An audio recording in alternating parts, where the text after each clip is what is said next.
All right. Hello, everybody. I am, as you can see, flying solo here this evening. And it looks like we're all good with sound and video. So, hi. Welcome to the show. Let me just check and see. I tried to change a couple settings to see if it might help with that staticky thing we were getting last week. I was detecting a little bit of that in the test stream I was doing before the show. I'm hoping I did something, and I hope that that might deal with that. We'll see. Hopefully. It is Friday the 13th after all, and as you can see, I'm here alone. Mel is, well, okay, good. We'll see if that sound sticks. So, critics, welcome to Live from Denver. It is Friday night, and it is, we are live. And I am flying solo because Mel was feeling a little recurrence of some chest pains today. Everything tested fine. She was x-rayed because we were a little alarmed earlier today by the pain, but it's fine. It's just the continuation of the flu is what the diagnosis is, and she has a little inhaler, and she's kind of dealing with that. So she's self-caring right now, and we are sending her all of our love, of course, I'm sure you guys, so that she gets better soon. That did, unfortunately today, because we did go to the ER to get that checked out, that did get in the way of an interview I was going to do, and I'm not going to spoil too much about it, but it was kind of an exciting one. And I had to put that off until next week. It was actually going to happen right here, live. It was going to, not live, but it was going to be in person, not a Zoom interview. But anyway, that will still happen, and that will be up, or I don't know when that's going to go up, but I'm hoping to make that recording happen next week, and we'll see what we can do with that. And so I was sort of left in the lurch a little bit today on what my podcast for the week was going to be, because this was kind of the plan. Anyway, so I have had something that I've been sort of rumbling around in my brain skull about. Yeah, no, not a live interview. Anyway, but we'll see what we can do. As long as we know live is in person, not live as in I'm going to live stream it. That's the plan, is not to do that. But anyway, what was I saying? Yeah, so I have had this idea of unknowns. This thing has been rolling around in my head for this last week. I've been thinking about this, talking to some people about it. Yeah, get well, Mel. Get well, Mel.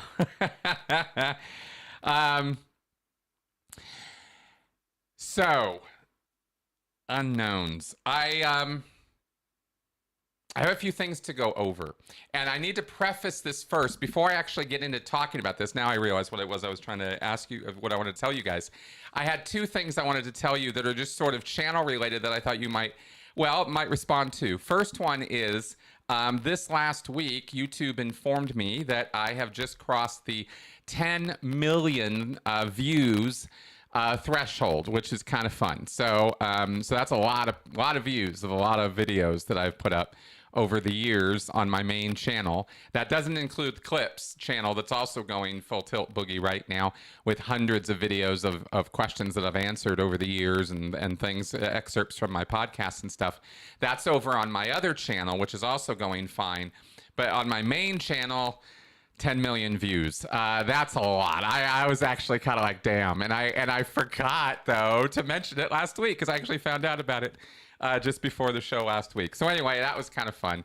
So thank you very much, guys. And I do see all of you wonderful folks in the comments, and I will definitely pass on to Mel the kind wishes to get better. Get well, Mel. Yeah, so anyway, so congrats on that. And so, because I guess, yeah, that crackling is, I'm still trying to figure out how to resolve that. I changed a few settings to try to reduce it. Maybe it's the power of my voice. It's the whole board. It's not just my mic. I figured that out last week, and so it was connecting and unconnecting, and I'm really not sure what I need to do about that. I got new cords and everything. So I will research more on this to try to debug it. Unfortunately, it's the kind of thing that's kind of hard to test unless I'm live streaming.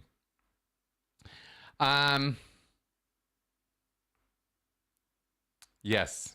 Thank you, Robert, for that on the History of Man episode. Because you were the one who suggested it. And it was a brilliant suggestion. And I was really happy to do that History of Man podcast last week. If you guys haven't heard about that. Thank you, Red Pill. Okay, yeah, wow, these comments tonight. So Friday the 13th kind of hit hard today, and both with Mel's stuff, my podcast, and then I thought to myself, maybe I could flip the script here on the show this week, because I'm doing it live, and figure out this topic that has been bouncing around in my head this week. Maybe you guys can help me with as we're going here, because I've just got a few things to go over, some quotes and some things I wanted to talk about in regards to knowledge. And this is a critical thinking oriented episode. It's not a cult related one, although I really don't think that I do much of anything that is not cult related in some fashion, because remember, all the thoughts that I'm ever having and all the thinking I do about thinking and all the research and study that I have done has all been in the direction of really one goal. It's always been about, from day one on this channel, in every video I've ever made, it has been about how to help people either get over the experience of, an abusive, destructive, authoritarian cult situation, or how to avoid getting into one in the first place. And try and a lot of bulk of the work from my end is in terms of my approach and attitude about it over the years has been, some impatience and some because, one of the biggest hurdles to overcome in the years and years that I've been doing this has been the attitude from people newly coming onto my channel or that you see in the world of, well, you got to be a moron to join a cult. There's those people over there are the idiots who join cults. I would never, ever do something so stupid, right? And really trying to work and address and talk about that attitude and where that attitude comes from and trying to break it apart for people, because the fact is, I think as most of us critics know, there is no one who is immune. Everyone is susceptible to being deceived. If somebody can lie to you and deceive you, and anybody can be fooled, then you can be fooled into a destructive cult or authoritarian narcissistic relationship or some other really unsavory situation that you really didn't want to be in. Anybody can have that happen to them. And people who have this sort of superiority complex about it are a little frustrating sometimes. Oh, well, thank you. Wow, what a great comment. Christina, thank you for that. Great comments, guys. So trying to overcome that barrier has been a big thing. But there are others too, right? We've talked so much about critical thinking, and we do our critical thinking cards every week. And I really love this topic because it is a kind of way to armor yourself against bullshit, right? Against baloney, as Carl Sagan put it in his book in the Demon Haunted World. You need a baloney detection kit. You need a set of guidelines or ideas or things you can discipline yourself to do that will help you to think better, to evaluate situations better. One of the points I wanted to make that I've said for many, many years is that, it's right, it's correct that people be angry about some things. There are injustices and inequities and problems in the world and situations that are infuriatingly stupid that we should be upset about. But wouldn't it be better if we were upset about the right things and not upset about bullshit, about stupid things, about things that either don't matter, aren't true, or are somehow, maybe are true, but aren't really relevant to why that problem exists. This only appears to be the case that that's the reason. And that's what I wanted to kind of talk about today with the known unknowns and known and unknown unknowns, right? And this whole kind of thing. And I'm going to walk through some things and sort of talk about, give some quotes and stuff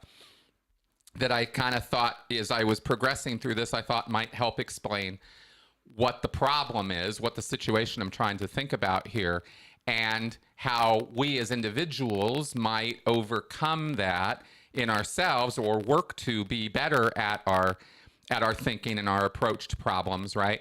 Because this is a whole nother aspect to critical thinking that is really hard to address or talk about, because we're talking about things that you don't know already. A lot of critical thinking has to do with applying the knowledge you have or the education or skill set that you have to a body of information that's right in front of you to evaluate, is it true, is it false, what should I think about it, what's my opinion going to be about this? Good critical thinking skills help you navigate logical fallacies and goofy data and stuff that doesn't make sense, and you can kind of figure stuff out. But there's this big, huge hole. There's this sort of great, big, huge trap waiting for everybody to fall into. And that is the unknown, right? And specifically for us as individuals, how do we know what we don't know? How do we know when we're running into something that the problem is based on something, or the situation is coming from something, some element, some person, some agency that we're not aware of, aren't educated in, don't even know exists? How do you account for that? Because what tends to happen is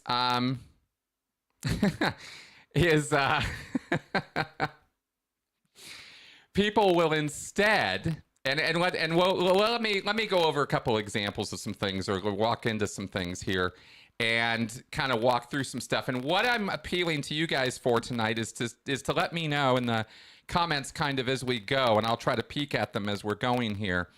Any questions or stuff that might come up, or anything that you think might that I should talk about more or answer or something like that, if it occurs to you as we're going. Excellent. I hope that internet issue resolves. Okay.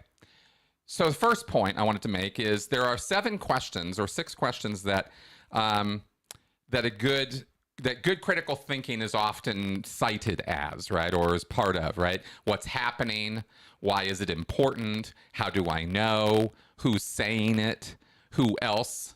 What if, right? So you could kind of take those kind of basic questions, the who, what, when type of things, right, from journalism or from fact finding, and apply that to just about anything that you're reading, studying, looking at, including, it's not just stuff you're studying, but including sales pitches, things people are trying to convince you to do or think about, advertising especially.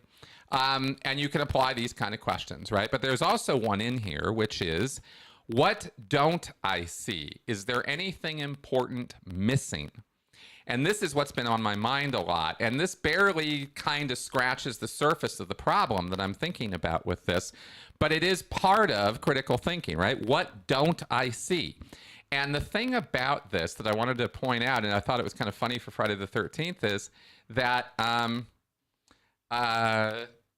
we're terrified of the unknown. I mean, if you think about, right, what is...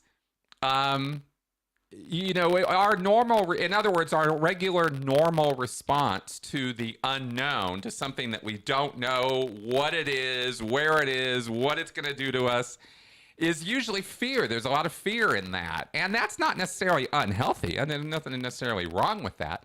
But it just kind of made me laugh earlier today, because I was like, oh yeah, that's how we tend to respond to the unknown a lot, is we're afraid of it. And of course, if, fear in a non-physically threatening, immediate, danger situation, a fear response will usually, go right to a denialism, right? Where I don't want to know about that. I don't want to hear about it. I don't, get that away from me. I don't want to have anything to do with it. It scares me. And so the last thing a lot of people want to do in the face of the unknown is go find out more about it. right? That's not necessarily our immediate response. R.R. Smith, thank you very much for that super chat. That was awesome. I will definitely pass that on for Mel's honey and herbal tea that she is drinking. Okay. Yes, exactly, Christina. And predators abuse that fear. Exactly. Of course they do, right? All kinds of people take advantage of it. But we also have an entire entertainment industry built around this entire concept. It is called the horror film genre. It's all about, what is it? What is the basic thing at the heart of every single horror movie? The unknown. You don't know what this creature or thing or is or whatever, and the suspense built around all of that, and then the build up to it. And then maybe, the best horror is the one where you don't really find out that much about it by the end either. It's still unknown. Those are the ones that are most terrifying because you weren't able to wrap your wits around and gain certainty on the thing and become therefore more comfortable with it. But the fact is that good critical thinking and the way to stay out of trouble in life is to kind of embrace that unknown and go find out, right? Get really curious, ask questions, get very interested. That is the single best way to deal with scam artists. I'll tell you that straight up. Ask lots and lots of questions. They hate it when people ask them questions. Cult leaders can't stand questions. Narcissists can't stand it when you're questioning their judgment or questioning their authority, right? And they will easily get riled up and pissed off at you if you are asking too many sharp and pointed questions, and they'll move on to an easier mark. So what I'm saying here is like kind of real important. I hope it's coming across as kind of important life advice, and believe me, I have failed at this, many more times than I have succeeded. So I don't speak about this from some, soapbox. It's more just like, wow, this is really interesting stuff to think about, and especially ways to think about how to stay out of trouble. Because believe me, joining a cult is the kind of trouble you do not want in your life. So we go now to something I think everybody's heads are going to explode over this, but it's kind of fun. And that is, there is actually, again, this is just such a great website, the Wikipedia. There is literally a page called There Are Known Knowns. Okay, they make a noun out of the word known, so it's something you know. And there are known knowns, okay? Is a phrase from a response that United States Secretary of Defense Donald Rumsfeld, I should say, gave to a question at a U.S. Department of Defense news briefing on February 12th, 2002. Now, here's the exact quote. And Rumsfeld got a lot of shit for this. But the fact of the matter is that the quote, all by its own, all just standing on its own, and I'm about to read it to you, is actually true. There's really nothing wrong or false about what he said. It was really more the fact that Donald Rumsfeld was saying it in the context he was talking about with the Iraq War and the weapons of mass destruction and the nonsense surrounding that. But he said this, okay? Reports, quote, reports that say that something hasn't happened are always interesting to me because, as we know, there are known knowns. There are things we know we know. We also know there are known unknowns. That is to say, we know there are some things we do not know. But there are also unknown unknowns. The ones we don't know, we don't know. And if one looks throughout the history of our country and other free countries, it is the latter category that tends to be the difficult ones. Well, it's not only in international relations and history that we find unknown unknowns to be problematic. I'm talking today here, about how this applies to us. And it was interesting in looking into and studying this that doing a little bit of research for the show here tonight and for the podcast that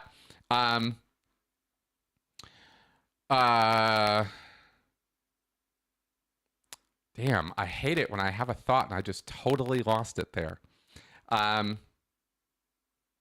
Yes, this is what I was thinking. Sorry about that. I had a little mental hiccup. It's interesting that most of the research and most of the articles and most of the discussion about known and unknown unknowns revolve around sociological group behavior or dynamics or big picture kind of things. We'll get into some of that, and I'll give you some examples of them. But on an individual basis, there's really not a lot here, and this is kind of how I'm approaching it, is from the individual level. So it's kind of interesting. Okay, so Henny, we are going to talk more about this. So let's go. So we go from Rumsfeld's quote, which in and of itself is fine and sort of introduces this idea of known knowns and known unknowns and unknown unknowns. Okay, it almost sounds Hubberian, right? It almost sounds like Scientology, but really, if you just kind of think about the words, it works out. It's a weird concept. But basically, the easier way to say it is there's things that we know, there's things we know, and there's things we know we don't know.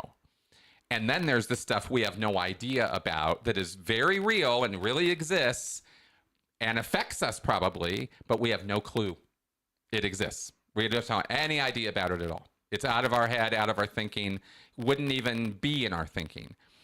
It can be that, like, you'd never even imagine it kind of thing, right? And so it's kind of the big question here for me on this was, well, shit, that's true. So how do we account for that in critical thinking? How do we account?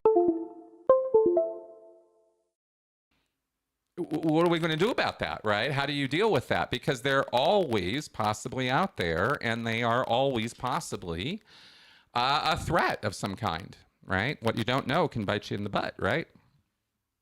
So, moving on from Rumsfeld, we get to, let's see here, a couple other points. Yeah, we're not going to talk anymore about Rumsfeld, but there was an example, a great kind of type of example of this that I thought would be very relatable for everybody. And this actually comes from an Ian Banks book called, let me look this up here, Accession. It's a sci-fi book. It was written in 1996, and this is just another way of sort of contextualizing or talking about this unknown thing, right? But it's a really great example to give you the context of just how big this can be. It's called he called it in this book that he wrote called Accession. He called it the outside context problem. The outside context problem, OCP. Okay, so we have this sci-fi book that deals with aliens and stuff like that. And here's what Banks writes, is he says, the OCP, or outside context problem, is the kind of problem most civilizations would encounter just once, and which they tended to encounter rather in the same way a sentence encountered a full stop. In other words, it's the end of them. This is the last thing that happens to them, is hitting on this outside context problem. This is a problem that is outside the context, that it is generally not considered until it occurs. And the capacity to actually conceive of or consider the problem in the first place may not be possible or very limited, i.e., the majority of the group's population may not have the knowledge or ability to realize that the OCP can arise or assume it's extremely unlikely. Probably for a long time, an OCP example would be asteroids or meteors hitting the Earth, right? And people wouldn't conceive of what that really was, and they would invent some other solution to it or some other explanation for it, but I get ahead of myself. Let me just check in here before I continue. Okay, good. Yes, Henny, what's out there in space is very much full of unknown unknowns. Yes, very much so. So continuing to read about this OCP. Okay, so the term was coined by this author Banks for his novel, and here's the exact quote from the book. An outside context problem was the sort of thing most civilizations encountered just once, and which they tended to encounter rather in the same way a sentence encountered a full stop. The usual example given to illustrate an outside context problem was imagining you were a tribe on a largish fertile island. You tamed the land, invented the wheel or writing or whatever. The neighbors were cooperative or enslaved, but at any rate, peaceful. And you were busy raising temples to yourself with all the excess productive capacity you had. You were in a position of near absolute power and control, which your hallowed ancestors could hardly have dreamed of. And the whole situation was just running along nicely like a canoe on wet grass. When suddenly, this bristling lump of iron appears, sailless and trailing steam in the bay, and these guys carrying long, funny-looking sticks come ashore and announce you've just been discovered. You're all subjects of the emperor now. He's keen on presents called taxes, and these bright-eyed holy men would like a word with your priests. That would be an outside context problem. They never saw it coming, couldn't even conceive of such a thing happening to them. And so, as he says, it tends to be the end of the line, right? This actually came out of the author, by the way, playing the game Civilization on the computer and realizing this disparity between civilizations and going, right? And applying that in a sci-fi context, of course, right? We have the inevitable alien invasion fear that we're all sort of suffering from, right? We're all freaked out about the possibility. We keep making movies about it. So clearly there's a group consciousness fear that everybody responds to in some fashion or another about the fact that, you know, we could end up being colonized as a planet or genocided or all kinds of things happening by, you know, superior advanced species. But that whole concept of being invaded by aliens and having that happen is a relatively new idea, right? You know, you don't particularly find people too concerned about that in, you know, 200 BC. Okay, so there's this idea of this, okay? And this outside context problem is something that all of us, if we think about it from a you know, how we approach life kind of thing, the only reason I'm bringing this up is I'm trying to point out that this is a fallacy or a weakness or a failing that we all have, right? We don't know the future. We don't know all the lines of where the future could go or what it could bring or what it could do. You know, nobody, you know, in let's say 1940, I think, you know, other than sci-fi writers, you know, no one even conceived of anything like the internet, you know, or communication systems like we have now, mass production of media, mass production of food, mass, you know, handling of resources, in other words, mass media, the conglomeration and dissemination of information, the you know, the whole information superhighway, all that. Nobody saw any of that stuff coming, right? At all. I mean, that's kind of the thing that's interesting about fads, is they're the thing that nobody saw coming, and they capture people's attention, and then they fade from, you know, from our time because something else captures our attention. Ooh, look, shiny balls, right? And off we go on some other tangent and go from, you know, thing to thing to thing. But in the bigger picture, there are things that are not faddish. There's things that's actually technological advances, evolution. We move forward, we design new things, better phones, better television, better media with which to, you know, perceive the world and learn and understand it. So all of this stuff kind of moves forward, but it's not like any of us saw all this coming, is really where I was trying to go with all that, right? Nobody really did. You know, your best possible futurists in 1980, I don't know any of them who were hitting on life as we live it. So we have to, the whole point here is not that we're horrible and awful, it's that we have to account for the fact that we have this great big gap in our ability to predict things. And we need to understand that that's a real problem that we have, and not, because here's okay, so getting to the problem here. Yeah, exactly. Christina, like, yeah, I bet you never conceived of leaving Scientology. Absolutely, I did not, right? Until I did. Exactly. Exactly. So, but here's the problem with critical thinking and news literacy and media literacy and falling for things and getting back down to that level is our tendency is not to acknowledge and discipline our mind to realize that we might not have all the data when we're faced with a frustrating, anger driving kind of sensationalized news reports. We get this all the time. And our emotional responses are, rah, we get mad, we get angry. And like I said at the beginning, yeah, get mad, but get mad at the right thing. And if you don't know what the right thing to be mad at is, you're probably inventing or being given something else to get mad at instead.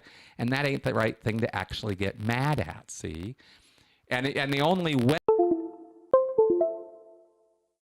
The real problem is, what the underlying thing is, what's going on behind the scenes here that I'm not seeing, is you got to, one, allow for the fact that there might be more here that you don't know, and it might be kind of important to find out, especially if you're really mad and invested in the thing. It really matters to you if you find out more about it. And if you don't want to, that's really not very good critical thinking, and you could end up making a fool of yourself, right? Or being, egg on your face, or really end up siding with the wrong team, pushing the wrong agenda, fighting the wrong problem. You get into Scientology and end up fighting psychiatry. Why? Because you think psychiatry is all about lobotomies and electric shock and killing kids. Well, I can tell you that psychiatry is not about any of those things. Not now. And, that is very, very, very outdated thinking. And there are very, very big problems with psychiatry, but those aren't it. And so, yeah, be mad, but be mad at the right things, right? Like the fact that, scientific progress in the world of psychiatry is funded by the, National Health Institute and our federal government is just not what it needs to be. That's the more of the source of problems here. And how does funding get done? How does research get done? What are we researching? Last 10 years, psychiatry has mainly been on the line of genetics and neuroscience and neurology. Well, that's fine, but what about non-neurological issues? Apparently, those haven't been getting research funding as much over the last decade. Right? So that's interesting. Maybe there's something there to look into. What's that all about? Instead of being mad over stuff that's just not real and doesn't exist and isn't really a problem. But you think it is. You get riled up into thinking it is, and not knowing what the real problem is, it is so much easier to either invent or accept some kind of baloney, nonsense, bullshit answer or reason. We do it all the time. And I found myself doing it, learning new things, right? This was through connections with friends of mine, learning things from a military perspective, because I've not been in the military, learning things from a high finance economics perspective, because I'm not an expert in that, but I know people who are. Right? And I go talk to them and I'm like, show me this. What's this? How does this work? What about that? And sometimes I'm really pissed. I'm really riled up. I'm like, wow, what about these wages? What about this? What about that? How come this job inequality? What about this gender gap? What about this? What about that? Over the years, I've addressed a lot of this stuff with experts. I go talk to these people and I'm like, what's the actual data? What's the real deal here? And they'll fill you in and they'll go, oh, no, it's actually, I know it gets reported, for example, that Wall Street and the stock market is a mirror reflection of our economy. Here's an example of something I was running around with that's totally not true. Has nothing to do with that at all, Yeah, gremlins, probably. Okay, so yeah, I get that, guys, with the sound. I'm sorry about that. I really am trying to fix that, and I really don't know what the problem is, but I really will figure it out. I know it's important. I do. Hopefully most of this is still coming across. So anyway, I don't want to get lecture-y or anything on this, but I did want to give a little insight into this outside context problem as it applies to us as individuals, right? How can we be better thinkers? How can we not fall for such nonsensical thinking that that Wall Street is a reflection of our economy? Hey, guess what? It's not. And if you think it is, which I did, nope, that's not true at all. Not at all. Not even a little bit, right? And there are people who are paid a lot of money on MSNBC and other news, finance, business networks to tell you otherwise. And it's weird. It's strange. There's a lot of reasons for it. And those reasons have to do with following the money. Surprise, right? There are people who benefit from you thinking that. And it's not even conspiratorial. It's just more of systemic. It's just more of a systemic problem. It's not really like a tight-knit conspiracy of people who are, we're going to fool those people. It's more of advantage of ignorance, taking advantage of ignorance, pushing ignorant things because it benefits people for other people to be ignorant and think ignorant things like that. So, it's that kind of a setup. And that's kind of built into our systems. It's one of the very, very, very unfortunate side effects and unintended consequences of, yes, I do see you, Travis. I am going to pick you up in a second. I just wanted to finish this thought. It's one of those unintended consequences of our systems that we have these inequities and problems, and this is one of them. So anyway, that is the basic thing I wanted to talk about there. And with that being said, let us pick up Travis now. Oh, right. Hey, Travis, you're on the air. Hey, Chris. Hey, it's good to talk to you tonight. Yeah. Yes, thank you. I have a comment about critical thinking then, and naturally I'll have some Scientology questions. Bring it. Yeah, so I think one of the things that you've been talking about, although you haven't couched it in this particular manner, is with critical thinking, one must necessarily start with a clear starting point. Clarity and accuracy are vital to any critical thinking. And let me explain what I'm talking about. Yes, please. Somebody has to understand, for example, what the terms are that they're dealing with. So let's take, what is domestic violence, for example? Well, there's a legal definition. Frequently, there are definitions used in the media. Those two definitions may not be congruent. Mm-hmm. So when formulating an opinion on what to do about it, public policy, well, what are the definitions? What are the statistics? So clarity needs to be there in terms of the terms, just the basic terms of it. Yep. Number two, somebody needs to understand, and by the way, Scientology is real good with funny terms, right? Oh, yeah. Just throwing that out there. Yeah. It helps to distort one's thought. And that's something that you talk about frequently. Mm-hmm. All right. Number two is that someone needs to, during their process of critically thinking about anything, is what are my assumptions? Yes. What is my perspective? Yes.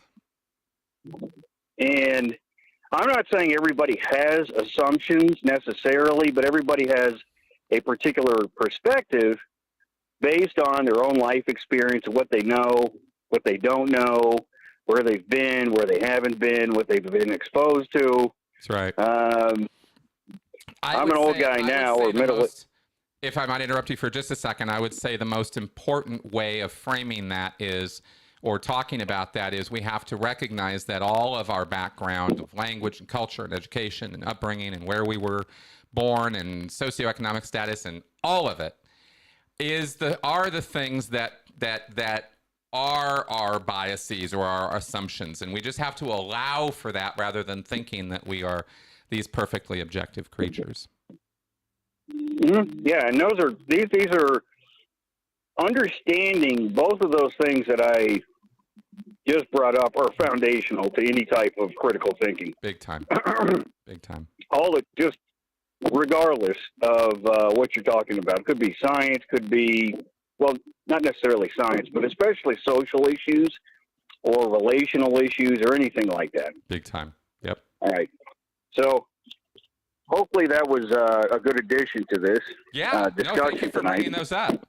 Because those are the things I harp on all the time, those points you brought up. And so, yeah, that's exactly right. And now I'm adding this additional factor of, hey, also recognize that there's stuff you don't know, and it's so bad you don't even know you don't know it. So at least leave an opening for that in your thinking, Well, and so there's the law of unintended consequences, right? That's so right. That's one of the general umbrella terms for there's going to be stuff that comes up that you couldn't even see coming. That's right. That's right. Okay. Okay. So now I have 2 Scientology questions. Okay, good. What you got? The first one is, well, you may not have heard these terms. What is the Johannesburg rule? Oh, the Johannesburg rule. Oh, you're going to have to tell me that one. You got to remind me of that one. Apparently, it's that you cannot do auditing in your private time. You can only do it at the org. Interesting. And apparently, this was apparently a problem. And this came out in the '60s. This rule. This was Hubbard's messed up, drug-addled rear end going on a tear because he wasn't getting any money, and so he came up with the Johannesburg. Well, apparently in South Africa they were doing some funny things. Oh, that's which for sure. that was apparently during the that was during the time when he was popping those pills, and I think he came up with Xenu around that time. Yeah, it was shortly after South Africa and Johannesburg and the Rhodesian trip, the 1966. It was a year after that he came up with Xenu.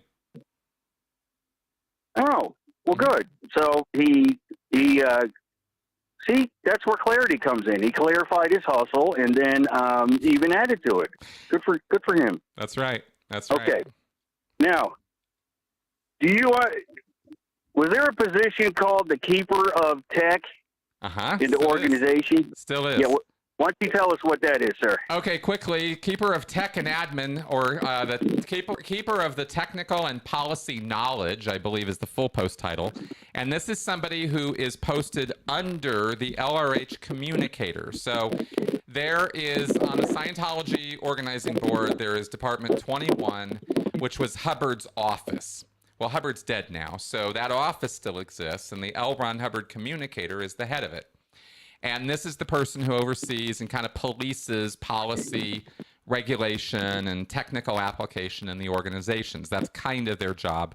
What they really end up doing, though, is running the hiring lines and establishment, because that tends to be where they harp. So the KOT, or the Keeper of Tech, I only knew in 27 years of Scientology experience at working for the org, I only knew one time that one KOT was ever posted as that job alone. So that's what I can say about that. How come that was it a staffing level issue? Yeah, nobody really cares about the KOT job, right? It's a very okay, whatever kind of job. It sounds like this highfalutin, high authority job, but nobody really cares. It sounds to me like I could get dental work or hit with a hammer in the head, and it would be less painful than this position. I'm just saying, throwing that out there. Yep. Okay. Thanks for taking my call. Absolutely, and thank you for calling in, Travis. Oh, we got some other calls coming in. All right, talk to you. Bye-bye. All right, let us pick up the next call in the queue. This, I believe, is Ken. Hello, are you on? Yeah, I'm on. Hi, Chris. Hi, Ken. Welcome to the show. Hi, it's good to talk to you again. I just jumped on in the middle of this, so if I cover anything you've already gone over, just let me know, okay? Sure, yeah. What you got? Well, what I got is you're talking about known unknowns, and this just got some stuff firing in my brain. I was thinking back to when you and Jeff Wassel and JP, John P. Capitalist, were discussing about the data series, and something that just occurred to me is that it would seem to me that the Hubbard's data series would be the worst possible way to try to deal with known unknowns. I mean, and correct me if I'm wrong, but it seemed, just from what I remember of what you said about the data series, I've tried to read some of it online, but like Travis, I got to a point where if I didn't quit reading it, I was going to drive a nail through my head just to, get away from Hubbard's nonsense. Anyway. Yes, I completely understand. I remember. Okay, thanks. I didn't drive the nail through my head. Tempted. Yes. I chose not to do it. So just FYI, so nobody needs to worry about me. Anyway, what I was going to say is it seemed to me the presupposition that Hubbard had with the data series is that either there was no such thing as a known unknown, or there was some way using his like convoluted form of investigations and logic that you could just, even if that did exist, it wouldn't be a problem, no big, you could account for it or something, or That's right. That's right. I mean, clearly his failure to deal with known unknowns or clearly was a big problem, especially with Operation Snow White. I mean, I just wanted to get your feedback on, would you agree the data series would be like the worst possible way to try to deal with known unknowns? Yes, absolutely. And here's why. The data series is basically Hubbard's system of logic. For those of you out there who are, what's the data series? What are you talking about? It's a bunch of policy letters Hubbard wrote in the early 1970s that are literally, he put it in writing, this is how you're supposed to think. This is how I want you guys thinking. Like, he really wrote it down. And this way of thinking, this system of thinking called the data series, will absolutely positively ruin your logical thinking skills, because Hubbard makes it abundantly clear over and over again that the reason things happen, or the reason bad things happen, or unfortunate things happen in the organization is always something you can control, that you can be in charge of, that you can do something about. There's always something you can do about it. And this is simply not true, right? COVID, for example, was something that hit businesses in such a way that there was absolutely nothing they could do about it. And there was no amount of Hubbard's data series logical illogics that were going to walk you out of that problem. You were stuck in it. COVID was hitting everybody. And yet Hubbard's insistence that it has to be something you can do something about would make Scientologists crazy in the face of that, because it couldn't be COVID. That can't be the reason nobody's walking in the front door. It has to be something we can do something about, see? So you staff members aren't working hard enough. That's the problem. This place isn't clean enough. That's the problem. You know, get that Decon 7 out until you guys are falling, fainting, because this place needs to be clean. This is the kind of thinking that results from using Hubbard's data series. And I would tend to agree, and you actually hit a very good point with the Decon 7. I know you've probably gone over this before, but I have to ask. Yeah. If you don't want to talk about it, it's okay. What I was going to say is, when you were on with Jonathan Streeter a week ago, and yeah, Carden. Yeah. By the way, I think John's a great guy. I think he's awesome. He is. And I think you guys still get along pretty good. John and I are great. Yeah. Okay. Well, John and I are great. It's Lloyd that has the problem. Yeah. John and I are probably going to do more content together.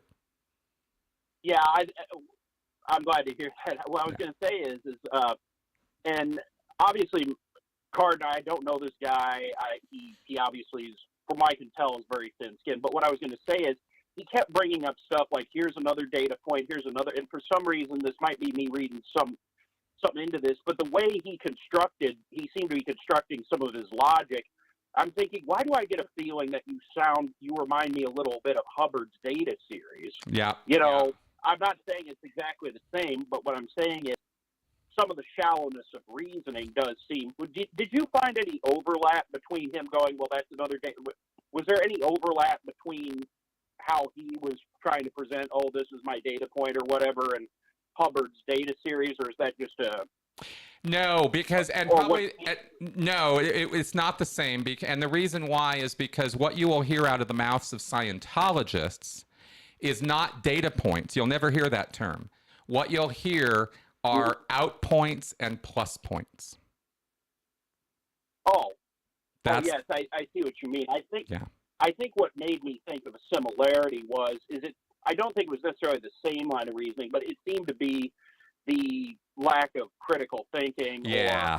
Or, in this scene well, like I said, I've studied some other people, and there's overlap between Hubbard and a bunch of people, but bullies are bullies, con men are con men. These things overlap. They're not exclusive just to the, Hubbard. But that was one thing when I was listening to it. And in Carden's case, I had a real problem. Really, he seemed to have maybe a little knowledge had heard maybe a few things about that, but he didn't seem to like he did any research before he went in there. He didn't. You know, there's no way he did. Yeah. Yeah, I have to laugh if he hasn't gotten inundated with junk mail by Scientology already. Color me surprised. All I can say is there's a little bit of karmic justice to thinking that Scientology is great, right? It's like, okay, dude. And I told him this in the thing. I said, I hope you enjoy Scientology mail because you're getting it for the rest of your life. Yeah, I know. I know some people, they say they were never really necessarily in the church, but they maybe bought a book and gave them information 4 decades ago, and they go, these guys are still hounding me. And and just one last point I wanted to make, in contrast to how Scientology does stuff and how I do when, I don't lead a congregation right now. I'm a member of one. Technically, I am a minister. I'm working on studying, blah, blah, blah. Yep. We never... If you want to become a member of the church, it's pretty easy. You can just become a member. Now, if you want to give us your address or whatever, that's fine. That's up to you. The only time we would ever maybe contact you would be maybe to let you know if there's an event going on, or let's say you joined up the church years ago, but, we're trying to keep from, how do I put this? Sometimes we like to mail stuff out, but we want to make sure that the person's either still there or they still want it because, we don't want to, well, A, we don't want to kill a lot of trees, and B, well, postage costs money, and we don't want to waste it. So, right. But I'm probably guessing that you're also not part of a money-making scam. If I am, then it has to be the worst possible money-making scam on the planet. Because, yeah, exactly. Exactly. We make money in other ways, but, it's just... But in Scientology, like you said, and I think you explained in a video once, this last point I'll make, because I want to just listen to the rest of the show after this, is that in their way of thinking, their mindset, they don't think, if we call them too much, it's going to anger them. Their mindset is, well, if the first time doesn't work or the second time doesn't work, the 4th, 5th, maybe the 60th. I mean, I've seen people who've been arrested for stalking who actually take a hint easier than these guys do. Well, let me just tell you real fast, you actually practically just quoted L. Ron Hubbard's policy letter on sending mailings to people. Oh God. All right. Well, okay. Yeah. I don't know whether to be flat. Am I starting to think too much like Hubbard? Am I going to use intervention, or are you going to have to put me on the e-meter now? Or just... Yeah, we're going to have to put you on a Hubbard detox. So you would say I'm probably not in any imminent danger of turning into him. No. I seriously doubt that would happen. No, well, not at yes, all. Yes, it's true. I do have a physical mass. I am losing weight, but, and I'm not ashamed of, myself. It's just, here's one thing, this may sound weird, I'm going to go, but actually I don't think it is whenever I've had problems in my life, or I've had some ups and downs, I sometimes just think about how messed up Hubbard was, and I go, okay, since obviously I'm nowhere near like he is, so I must be doing something right, and if I start to notice any resemblance between me and him, I start to think, down, and that seems to work, Yep. So that's the one positive thing I've taken away from studying a little bit of Hubbard, is every time I feel real messed up, I just think about how insane he got, and I go, okay, maybe I'm not that far gone, Fair enough. All right, well, fair enough, man. Well, thanks for calling in. Thanks very much for your time. Absolutely. All right, you have a good night. Bye, buddy. Bye-bye. Cool. Nice call. All right, I see you guys in the queue here. We have 2 in the queue, and I'm going to grab you right now. I believe this is Gail. Hello. Hi, Chris. How are you? Hey, I'm good. How are you? Oh, I'm fine, thank you. Where's your lovely wife? Well, she's feeling a little under the weather today, so she is in rest time. Well, I'm very sorry to hear that. Thank you. I don't know if it's me or my phone. I had a really hard time hearing the last guy, but I could hear you just fine. Great. I have a question about, they're both Scientology questions. Mm-hmm. I found an older video today of 2 couples who happen to be OT7. Mhm. and I'm sure they spent a lot of money, and they decided to quit because they were tired of going to Clearwater, and they didn't like the way they were being questioned. Would you know anything about that? Yeah, I know all about it. What are you curious about with that? Oh, I want to wonder why they were so disenchanted with it. Well, Why they didn't want to pursue it anymore. Well, because it was very abusive behavior, and they finally recognized that it was abusive, right? They were having to go to flag. When you're auditing on OT level 7, you have to return to Clearwater, Florida every 6 months. And you get... Okay, I knew that. Mm-hmm. I knew that, but I didn't know what type of questioning they're subjected to. Okay, what they have to do is, it's called a confessional or a security check. And in order to stay on the level, they have to pay for this security check. And it's about $4,000 an hour. Or sorry, for every 12 Oh and a my half God. hours. Yeah, not every hour. Sorry, it's every 12 and a half hours. Still an awful lot of money, because you're going to end up forking about $20,000 a trip minimum, because you also have to pay for accommodations. You got to stay on the base. And the security checks. How much? Yeah, and then the security checks are pretty abusive, right? My research on it, concluded that security checks were actually more like getting a police interrogation than a religious confession, right? It actually has more in common with getting taken into a back room and getting the 3rd degree. So that's what the experience is like. It's psychologically exhausting and abusive. So people get fed up with it, and having to do it every 6 months and pay for it.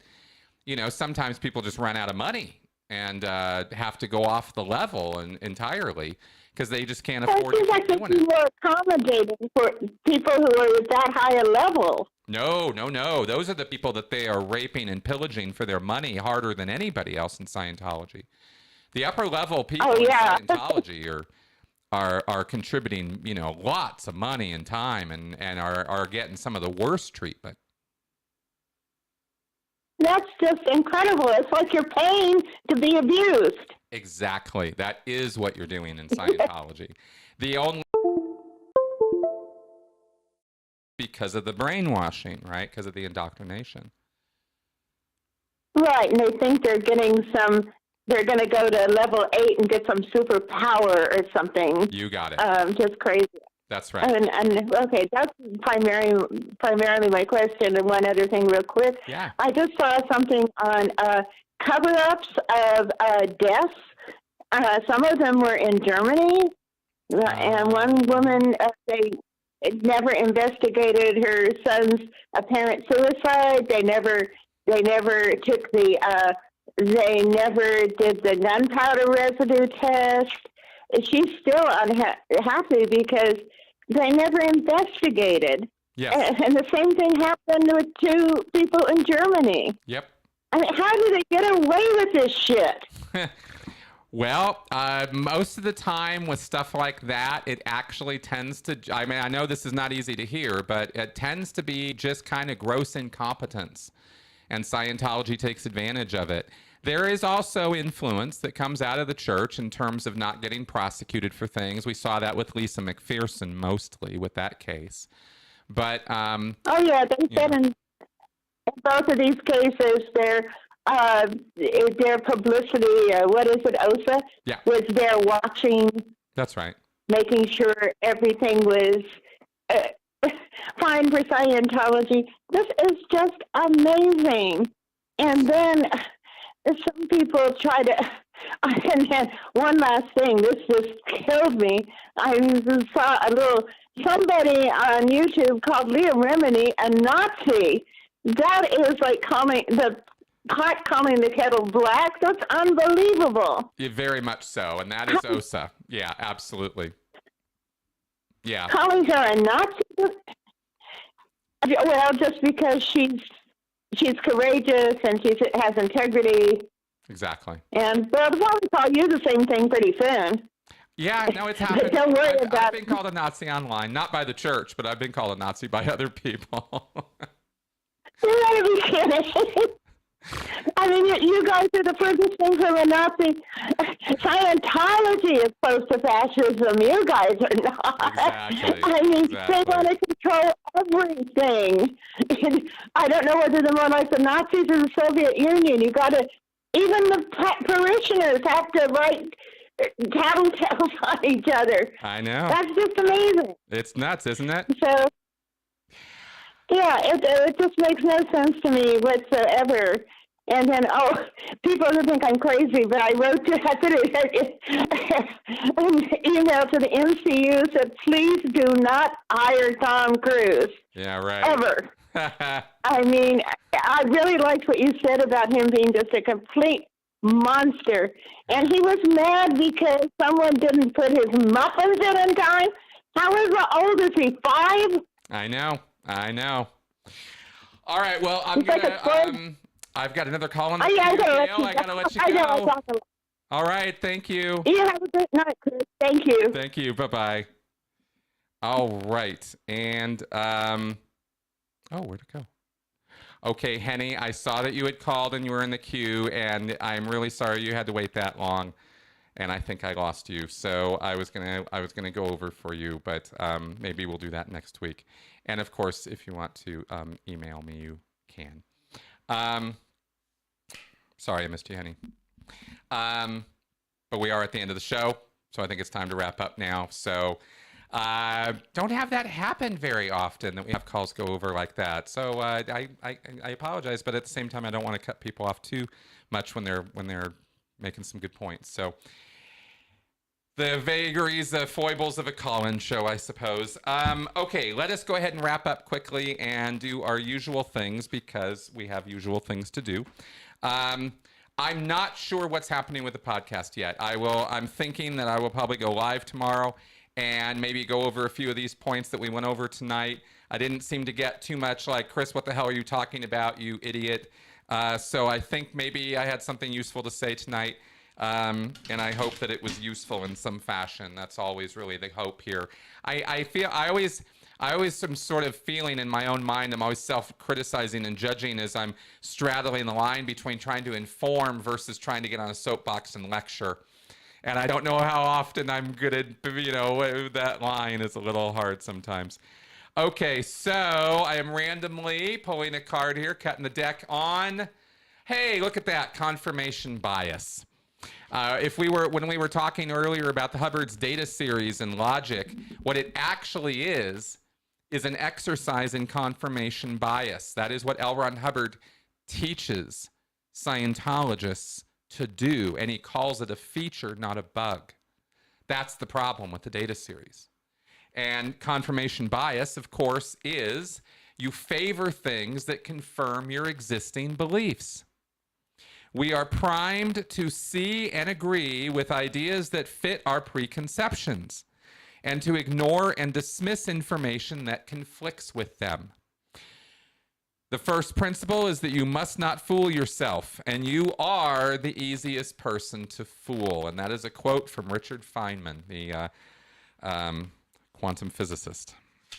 So, hey, he's a pretty smart guy. All right, so... okay, so great, Henny. Thank you for that comment. Very good. And yes, on Sunday, so I'll probably go live tomorrow, or I'll post something tomorrow. We'll see if it's live. Maybe not. Maybe I'll just walk through some stuff I'll probably just record it and post it. And then Sunday will be regular Q&A as usual. And then next week, Critical Clips. I hope you guys are subscribed, by the way, to my Critical Clips channel. If not, please do so. And of course... if you're enjoying the show, if you're enjoying my channel, then I hope you will, join up on Patreon and that kind of thing. And by the way, one last real thing before I go, for all you guys hanging out at the very end, probably next week is when I will hear back from Salford on the final, so I can actually officially call myself a master's graduate. So cross my fingers that it's next week. All right, guys. With that, we will wrap up. Bye-bye.